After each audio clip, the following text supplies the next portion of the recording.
In this video, I'm going to break down why I believe the Fibonacci retracement is the best tool to use when it comes to Forex trading. So you can use the Fibonacci retracement in your trading to maximize your profits and maximize your entries so you can yield the best trades and look for the most confluence trades so you're not guessing where you have to enter, right? This is a tool that will help you with your entry positions on how far price action is going to retrace and how it's going to continue into your profit.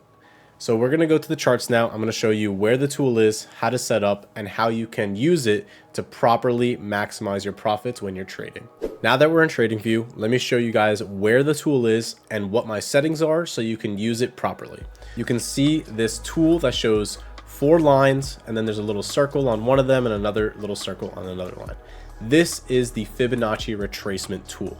If you look at the little arrow next to it, you can see there's actually a lot of other Fibonacci tools that can be used, right? There's the retracement, there's channel, time zone, circle, spiral, wedge. There's a whole bunch that honestly, it gets too confusing, and they do have applications and ways that you can use it in trading, but for this, I'm going to specifically only talk about Fibonacci retracement because that is the only Fibonacci tool that I use for my trading. All right, so I'm going to talk about some of the settings that I have for the Fibonacci retracement now, so your tool can look exactly like mine.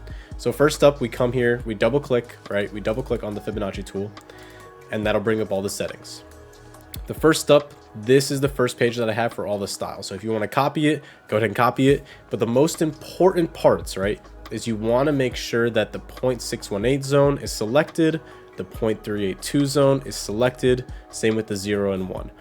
All the other, numbers that they have here are honestly not important to me and not important to my strategy and how I use it. So if you want to keep it maybe as like a take profit zone or something else that you saw in a different video, then you can. But for me, I only like to keep these 5. And I also like to keep it all the same color, right? Because I want to keep it simple, clean, everything looks good. I don't like to have these settings activated, extend left and right, just because I might have other lines drawn. I don't want it to get confused and mixed in with those. Coordinates, obviously there's nothing that you have to do with coordinates because that's just based on where you place it. And visibility, everything should be checked, right? You can use the Fibonacci tool on any time frame. There are some time frames that I prefer over others, but it doesn't mean you can't be using this on other time frames as well. So it's very important to have these specifically checked out. I also forgot to mention that there's more settings down here, so I'll just scroll down. We want to have the levels, show values, and I have it in the right and middle, so it comes up right here all the way on the right side and in the middle of the lines. Text, I don't use the text feature at all, but I do have it activated just in case I do want to write something. So, you could just always add some text here. You could just write it right in the middle. I don't normally use that at all, but if you want to write something in there, you could say like fib tool or whatever it is that whenever you're writing it. These are just the settings that I have, so make sure you get these on your charts as soon as possible. All right, guys, so now I'm going to talk about how we can use the Fibonacci tool in our trading in order to maximize our profits and our entry, everything that the beauty of Fibonacci tool gives us, right? So I have here AUD CAD. This is in replay mode, so I'm going to be going step by step on where I place it and how I determine where the zones are and where is an optimal point to put my position in. And this is a real trade that I took on one of my accounts not too long ago. What was this? August 22nd. So yeah, it wasn't too long ago that I took this trade. And easy, 2 to 8. If you took your profits earlier, it could have been 2 to 5. But it works very, very well. Now I want to actually mention before I start, right? This is only used for entry position and stop loss position. I don't use the fib tool as a take profit zone or anything like that. I use just other price action kind of metrics to determine where I want to put my take profit. But it's only used for me for my entries and where I'm going to put my stop loss. So let's jump into AUD CAD and see how I used it as a good tool for my entry. So here we can see AUD CAD created this lower time frame level of support, right? We see price also broke below our 50 EMA on the 1 hour, and let's continue time till I want to show you how I use it. So here we see price is breaking structure to the downside. we see it's making a lower low, hoping to continue this bearish pattern of lower low, lower high to continue downwards, right?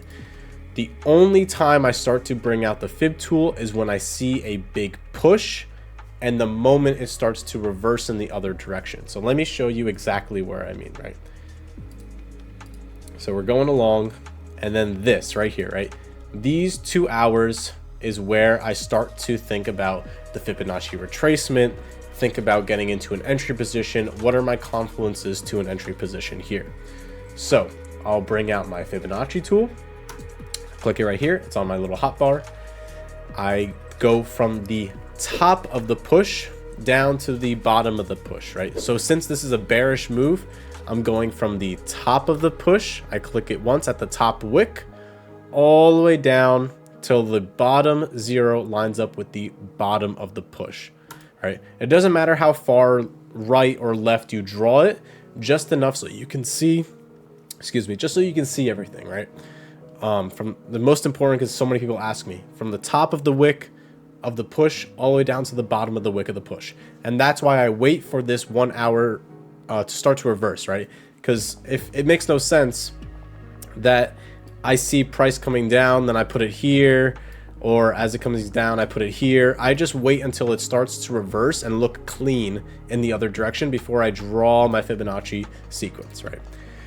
So already off the bat, we can see that after you draw your fib sequence, this 0.618 zone is lining up very well with our area of interest on this lower time frame, right? It's very important to make sure that these 3 zones are always on your fib tool, like I explained before. When it comes to the 0.618, 0.5, and the 0.382 zone, this is what I call my golden zone for the Fibonacci tool, right? This is where I will have 90% of my entries when it comes to trading. Almost all my entries are within this area or exactly at one of these levels.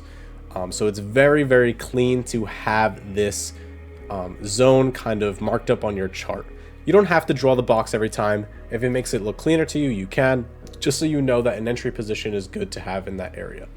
So we can already see the 0.618 zone is lining up with our area of interest, which is already a great confluence to see when we're trading support and resistance, and also using the fib tool. So that's a little overview on how I draw it up. So now let's look at other confluence that I use in order to maximize my entry position.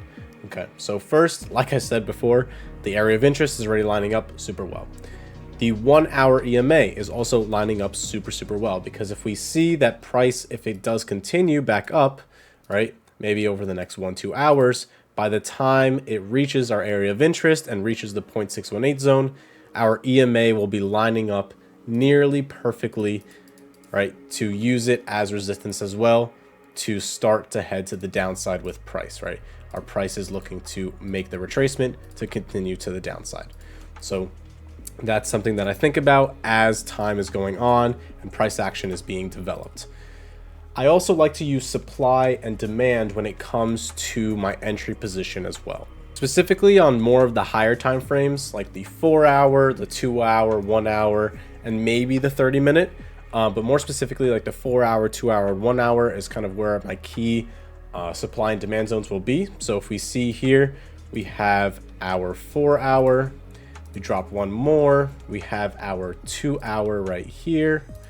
And then if we drop one more to the 1 hour, can see it is right here. Here we can see now the 4 hour and the 2 hour are lining up perfectly with our area of interest, lining up with our 0.618 zone and our EMA, right? We're slowly building more confluences at our entry position on where we want to take this trade.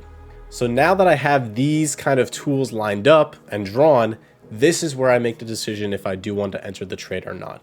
I like to use sell limits and buy limits to enter my position. So as we can see, price will continue.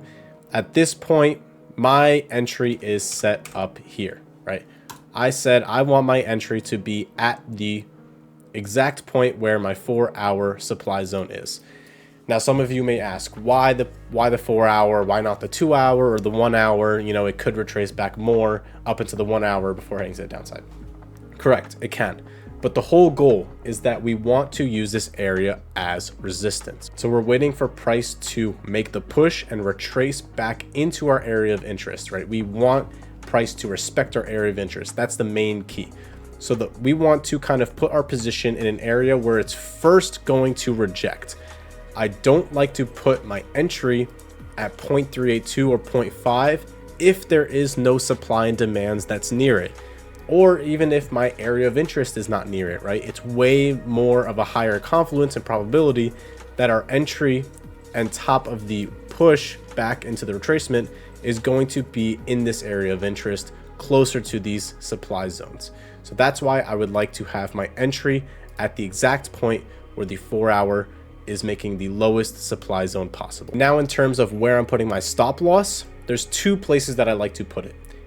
Either above the 1, or in this case, since it's bearish, it'd be above 1. If it's bullish, it'd be the other way around, right? So if it's a bullish push and I have my stop loss, I would like it to be below the 1 as well, right? Only when we're entering at the 0.618 zone. If I am having a potential entry at the 0.382 zone, I will likely try to keep my stop loss a little tighter, normally around the 50% mark between the 0.618 and the 1 zone. If I have it all the way down here, then the stop loss area becomes very, very big, and I would need to hold the trade for a lot longer to see similar profits compared to just holding it, right? Okay, so now that price is starting to retrace, this is where I have my entry. My sell limit is set at this exact point where the 4 hour supply zone is, and my stop loss is set at this exact point right above our 1. Doesn't have to be exact. I like to keep it a little bit above the price action, just in case if we kind of tap here and then continue to the downside, right? So this is what's set. Let's see what price happens, right? What happens with price? We can see now we are in position. We wicked into our entry. Price continues. We were in a little bit of drawdown. We can see it was retesting our EMA, also took out our 1 hour supply zone. And then we continue down into the profits super smoothly, right? This is a great trade, a beautiful 1 to 2. I believe my exit was right around 1.1 to 2.5, somewhere around there. Beautiful, easy 1 to 2.5. Honestly, you could be going to bed and then waking up and seeing this, right? So it's great to see this, that it's using the supply zone, the area of interest, the EMA, and the Fibonacci retracement tool all in one for our perfect entry. Not only that, there are some trades where you can use the Fibonacci tool and the supply and demand together, and you will have a literally perfect entry, right? Just like this kind of wick that is shown here. We can see that it perfectly wicked into our entry and actually had a pretty big push downwards before it continued to the upside a little bit, right? There's times where it'll continue to push down and perfectly push into our profits. It happened to me a few times already, and it's the best feeling ever when you see it enter your position and it just goes the other direction straight into profit, right? So it's really nice to see. The best tool out there, Fibonacci retracement. Thank you guys so much for watching. I really appreciate it. I hope you guys learned something today and can use Fibonacci in your trading game. It will help you tremendously. It has helped me tremendously. If you have any other questions, feel free to drop them in the comments below. I'll be happy to answer them. And go ahead and hit up my Instagram. I'm going to be posting there a lot more reels. I also post on my story, my trades, everything you need to know about trading. So go ahead, hit that up. You can DM me there with any questions you have as well. And I'll see you guys in the next video. Peace.